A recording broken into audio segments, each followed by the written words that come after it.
الكريم أما بعد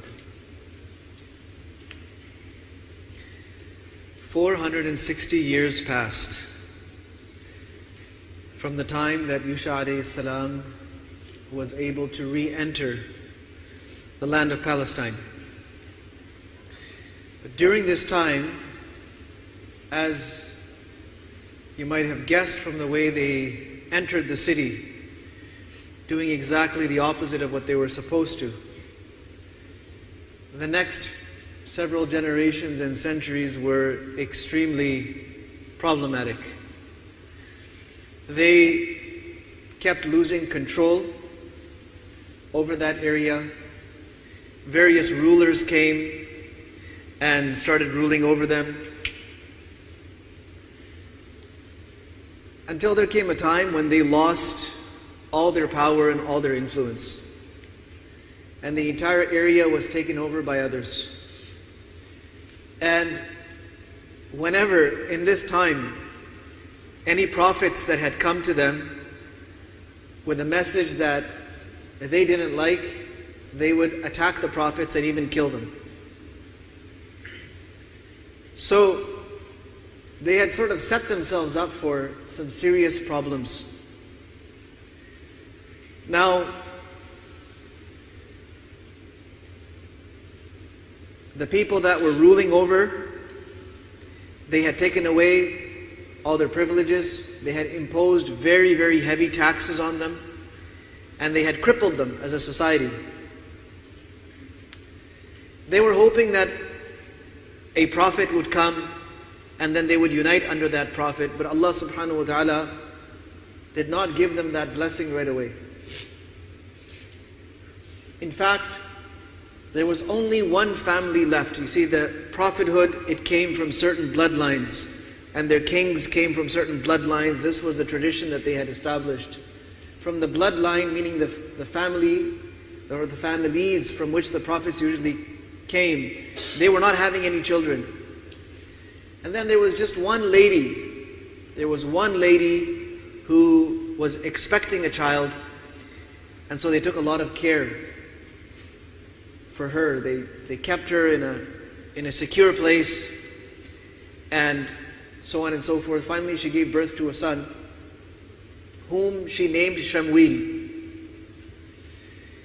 Now, Shamuel grew up in the care of a pious person in that area, and one day he hears someone calling him, just as he falls asleep. So he gets up and he asks this person who is raising him, whom he sees as a father, that, "Did you call me?" He said, "No." Then again, he hears the voice. So he says, "Did you call me?" He says, "No." Then the third time, Jibreel alayhi salam appears in front of him and tells him that you're going to be a prophet. Shamuel grows up and becomes the authoritative figure of Bani Israel. And it's only a matter of time before everyone comes to him and says, "We need you to appoint a king for us." This is where the Quran picks up the story, from this point here.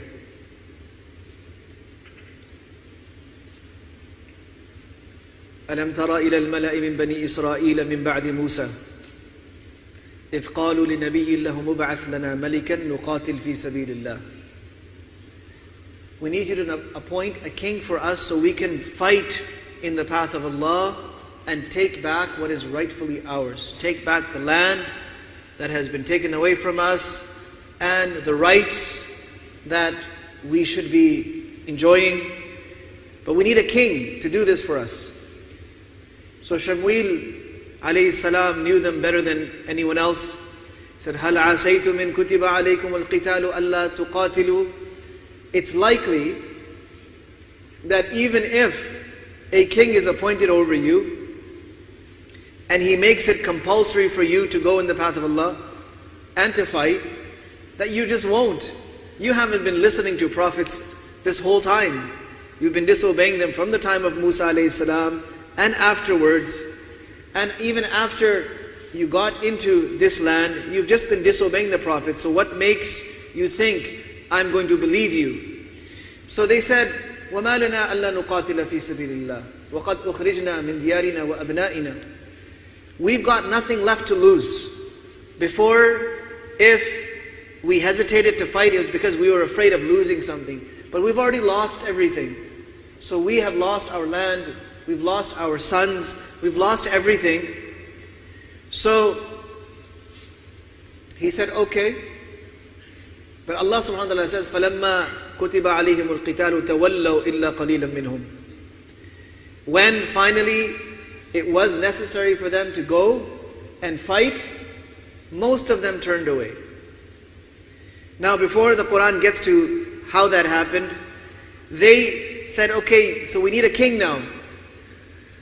So Shamwin alayhi salam chose a man by the name of Talut. He said, Allah subhanahu wa ta'ala has selected Talut to be your king. Now these people who came, they were expecting that the king would be one of them. You know, if 5 people came, they thought, okay, it's going to be one of us and we'll work together, we know each other, we'll help each other out. And he chose someone who was completely from outside that family. I told you the kings would come from certain bloodlines. They said, he's not from the bloodline of kings. أَنَّا يَكُونُ لَهُ الْمُلْكُ عَلَيْنَا وَنَحْنُ أَحَقُّ بِالْمُلْكِ مِنْهُ وَلَمْ يُؤْتَ سَعَةً مِنَ الْمَالِ. He is not from the family of kings. And okay, maybe if he was very wealthy and influential, we would have considered what you're saying, but he doesn't have that either. He's just a regular guy. But Shamwin alayhi salam said, look, إِنَّ اللَّهَ اصْطَفَاهُ عَلَيْكُمْ. Allah has chosen him over you. وَزَادَهُ بَسْطَةً فِي الْعِلْمِ وَالْجِسْمِ. Allah subhanahu wa ta'ala has given him vastness in 2 things. One is his knowledge. And their knowledge, specifically the knowledge of warfare, the knowledge of how to defend yourself and get back your country after it's been stolen from you. And jism, Allah subhanahu wa ta'ala has given him vastness in his physical strength. He was taller and bigger and stronger than all of those people. So you need someone who can go into the thick of war and not be a coward, not hide, and he has the understanding of how these things work. Then they continued to protest, but he said, look, there is a sign. There is a sign of his being the rightful king. He said, what's that sign? He said, well, for centuries you had this box, this case, this chest that held some very sacred relics. And what were those relics? It had the actual tablets that Musa alayhi salam was given, that the Tawrat was written on. It had the staff of Musa alayhi salam. It had various things like this from the Prophets alayhi salam. Whenever Bani Israel took that into battle, they always won. And that had been taken away from them. It had been taken by their enemy. The enemy had it in their possession. So Shamwin alayhi salam said, the sign that Talut is the rightful king is that that chest will come back to you. So what do you mean? How can it come back to us? They have it in their possession. There's no way we can access it. So he explained, إِنَّ آيَةَ مُلْكِهِ أَنْ يَأْتِيَكُمُ التَّابُوتُ فِيهِ سَكِينَةٌ مِّن رَبِّكُمْ وَبَقِيَّةٌ مِّمَّا تَرَكَ آلُ مُوسَى وَآلُ هَارُونَ. How will it come? تَحْمِلُهُ الْمَلَائِكَةُ. The angels will carry it and bring it to you. They said, what? It's going to come on its own? He said, watch, you will see. So he appointed Talut as the king, and sure enough, in front of everyone, the malaika came and they brought this chest filled with these relics and placed it right in front of him. So now they saw with their own eyes that this person has been appointed by a king, appointed as a king by Allah subhanahu wa ta'ala. So now we have to unite under his banner. Okay, let's unite under his banner. Some 80,000 people were recruited to fight.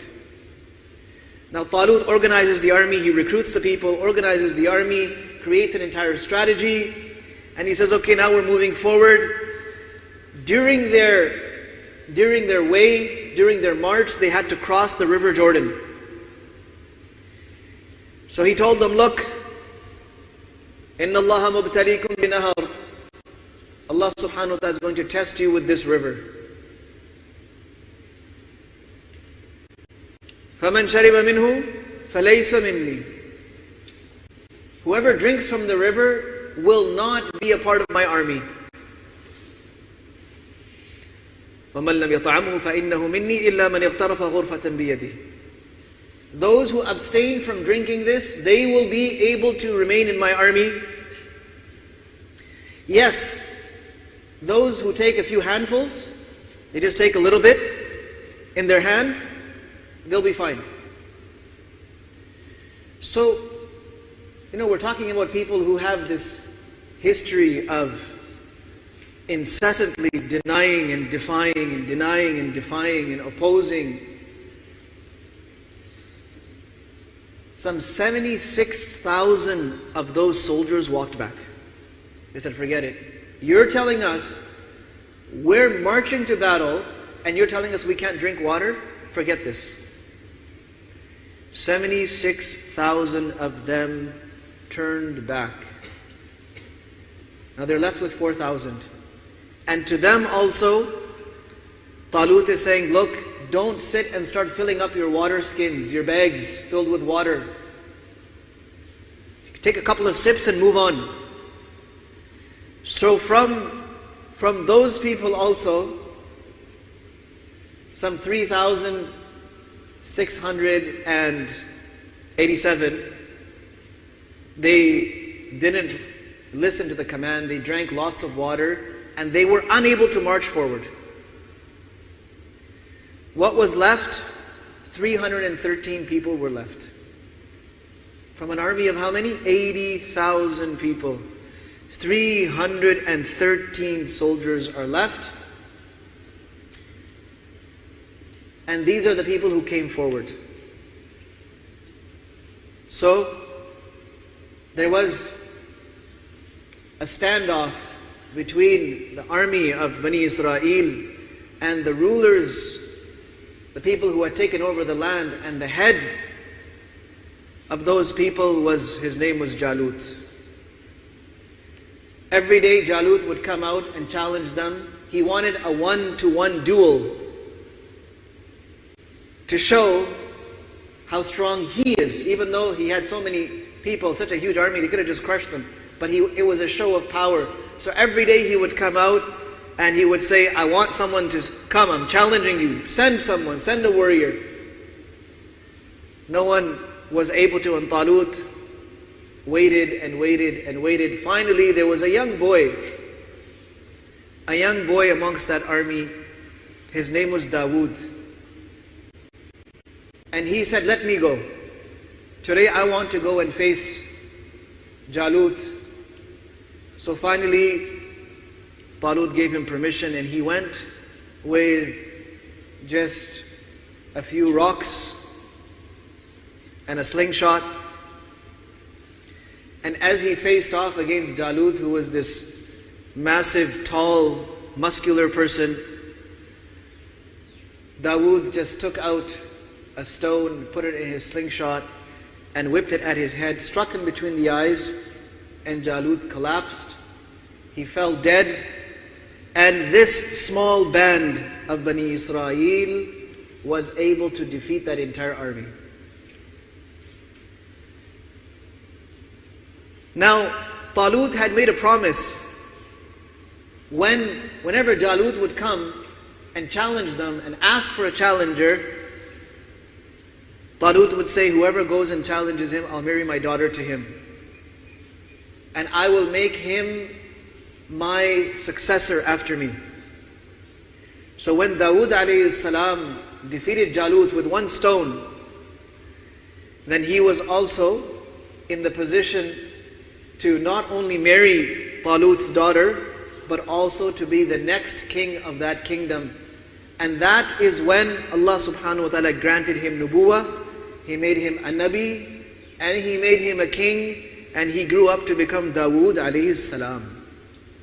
This is when the story of Bani Israel and the story of Bayt al-Maqdis and Al-Aqsa takes a very different turn. Now for the first time, the Prophet is also the king. The king is also the Prophet. Before they were always separate people. But now the king and the Prophet are one and the same. He has control over the administration, over the political structure of the society, and he also has the help of Allah. He has divine revelation, he has wahi, he has the malaika, and he has all of these beautiful things gathered in one person. So this is that era of history that looked very different from all the other eras. For the first time, Bani Israel gained true prominence and stability and strength, and it was shortly after this time that Bayt al-Maqdis was constructed in a much more organized way. May Allah subhanahu wa ta'ala fill our hearts with the love of this blessed land and enable us to see this land with our own eyes and be able to also see it free and see it in a state of peace and see it in a state that the residents there do not have to suffer, do not have to be oppressed, do not have to have their land and their basic rights taken away. وصلى الله وسلم وبارك على نبينا محمد وعلى آله وأصحابه أجمعين.